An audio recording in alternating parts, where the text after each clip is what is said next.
Today's recipe is from my Master Baking Mix recipe playlist.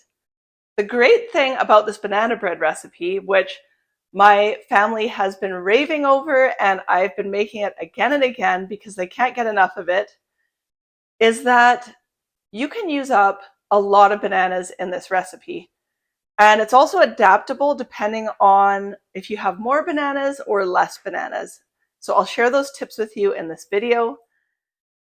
So for this recipe, you're going to need my Master Baking Mix, and I will include the link for the video where I made the Master Baking Mix, and I'll also include the recipe down below.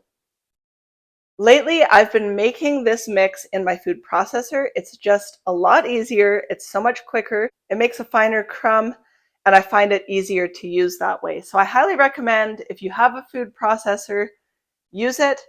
But if you don't, I show you how to do it by hand in my Master Baking Mix video. Let's get started with the recipe.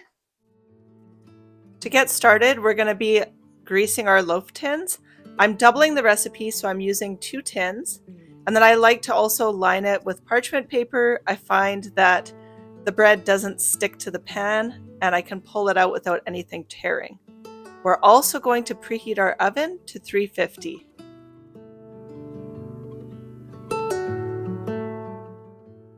I have 7 bananas here. You can use 3 to 4 bananas per loaf. And so you can use up quite a bit of bananas in this. And the riper your bananas, the better flavor you're going to get in your banana bread. These are really ripe, and as you can see, they're almost mushing up as I'm taking them out.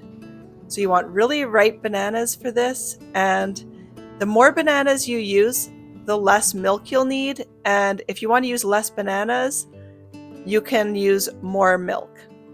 Now I'm just mashing these up using a pastry blender. I find that works really well, but you could use a fork or a food processor. You want it to be about the consistency of baby food. Next, we're going to need 3 cups of our all-purpose mix. And just keep in mind, you guys, I am doubling it, so if it looks like I'm adding more, I am. So 3 cups of the mix. And you just kind of want to level it off with your finger. To the mix, we're adding half a cup of brown sugar and half a cup of white sugar, and then a teaspoon of cinnamon. Then we're going to use a whisk and blend this up until it's fully incorporated. I find a Danish dough whisk to be a really great tool. I use it all the time for my sourdough as well as for things like this. If you're interested, I'll link it down in the description. And we just want this to be really well incorporated. And that's what you want it to look like. Next, we're going to blend up the wet ingredients. So we've got our banana. To that, we're adding 2 eggs. And then 3/4 of a cup of milk. And if you've used less bananas, you might need a little bit more.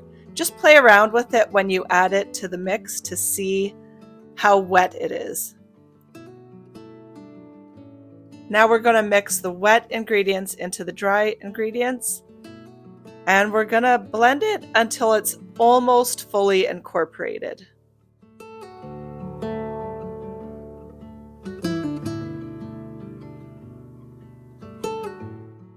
You can see that it's just about fully incorporated, but not quite. This is the perfect time to add the chocolate chips and the walnuts. We need a half a cup of each. And you don't need to add this, but my family loves it and they wouldn't accept banana bread without chocolate chips and walnuts. So we're going to blend that up the rest of the way until you don't see any more dry ingredients. Now we're going to be splitting this with our loaf tins. If you only made 1 recipe, then you'll just need 1 loaf tin. But I like to do 2 at a time because it takes an hour and a half to bake these. So I figure I might as well do 2 at a time. And keep in mind the timing on this recipe is for 2 large size bread tins. If you were using a smaller sized loaf, you probably wouldn't need to bake it for so long. So these are going into the oven at 350 for an hour and a half. And all the details for this recipe will be down in the description. Let your nose be your guide. I smelled that these were ready 15 minutes before my timer went off, so I put my skewer in just to check and see if they were done, and they were. So they were done a little bit quicker than the hour and a half. So I pulled these out, and if I'm being honest, I rushed to get them out of the pans because I really wanted to get a shot with steam coming out of it. But I tore the second loaf a little bit because of that. So you definitely want to let them cool off for like 10 minutes in the pan before you take them out, and then let them cool on a wire rack afterwards for about an hour before cutting into it. But I did this pretty quickly because I wanted to get that shot, and hopefully there it is. I don't know. I don't know if it worked out, but that was my vision.